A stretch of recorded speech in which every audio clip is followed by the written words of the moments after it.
Muito bom dia a todos. Hoje vemos então os mercados em ligeira queda, no fundo a replicarem aquilo que aconteceu durante esta sessão asiática, em que vimos os mercados asiáticos a contrariarem um pouco aquilo que tinha sido uma abertura dos Estados Unidos, tinha sido uma abertura bastante forte ontem às 2h30.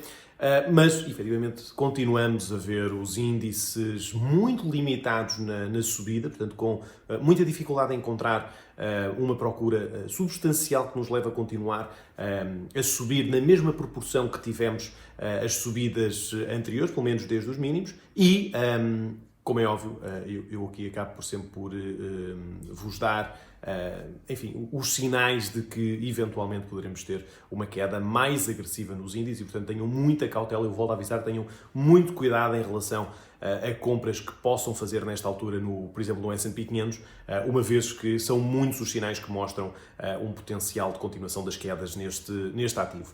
Hoje foi um dia onde vimos o ouro a voltar a cair, depois de uma recuperação bastante interessante nos últimos 2 dias, o que seria normal também, porque não poderíamos estar constantemente a cair.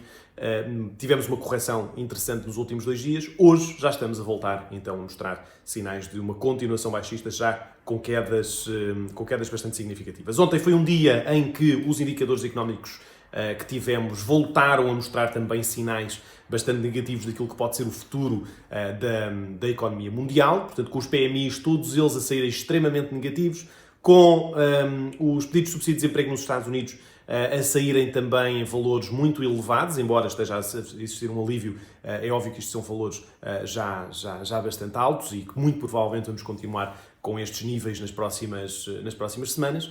E hoje tivemos o IFO na Alemanha, que também foi bastante negativo, inclusive com os economistas do IFO a referirem que não acreditam numa recuperação em V da economia e, portanto, lá está, é a tal questão de vermos o S&P 500 com muita dificuldade em continuar a subir a partir daqui e que muito provavelmente iríamos outra vez visitar a zona dos mínimos que foram feitos no mês anterior.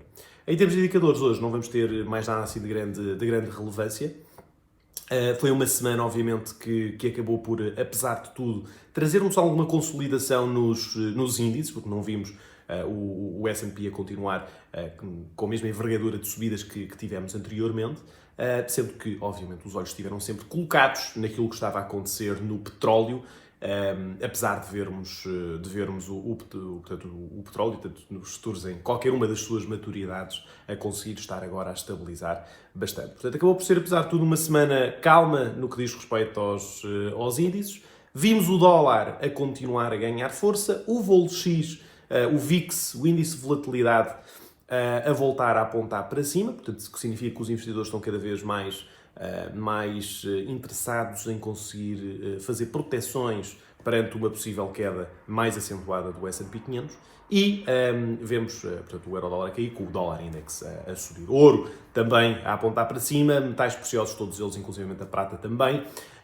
Tudo isto são sinais de que o apetite pelo risco não está a existir, só existe num lado, é o lado da Fed, e o apetite pelo risco pela parte da Fed tem a certa altura que também desvanecer e com isso, portanto, acabaríamos por ver então os índices a voltarem a cair. Veremos se é isso que acontece ou não. Olhando então aqui para os gráficos, reparem como o S&P 500 continua a negociar abaixo deste suporte ascendente. Portanto, esta cunha ascendente foi quebrada, foi retestada.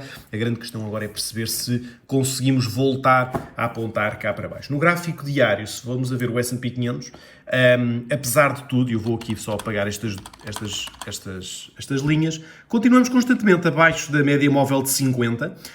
Foi uma semana onde acabámos por trancar aquilo que era esta possível subida. Na minha opinião, temos tudo para continuar a mostrar sinais de queda. No que diz respeito ao euro-dólar, notem como estamos a continuar a nossa tendência baixista, potencial então para virmos testar aqui novos mínimos, uma vez que vemos o dólar index também a apontar para cima, quase a chegar aos 101 pontos. VIX continua então, como digo, cá para cima, cerca de 40% agora os 40% a serem atingidos.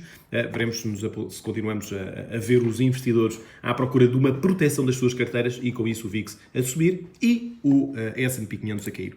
Crude Nota então queda bastante acentuada que tivemos desde o final da semana passada e no início desta semana. Correção a existir, mas hoje já aqui com uma vela de 4 horas bastante agressiva de queda, bastante impulsiva, que nos pode eventualmente apontar então novamente cá para baixo. Eu volto então às 2h15 para fazermos a abertura dos mercados norte-americanos. Um abraço e até já.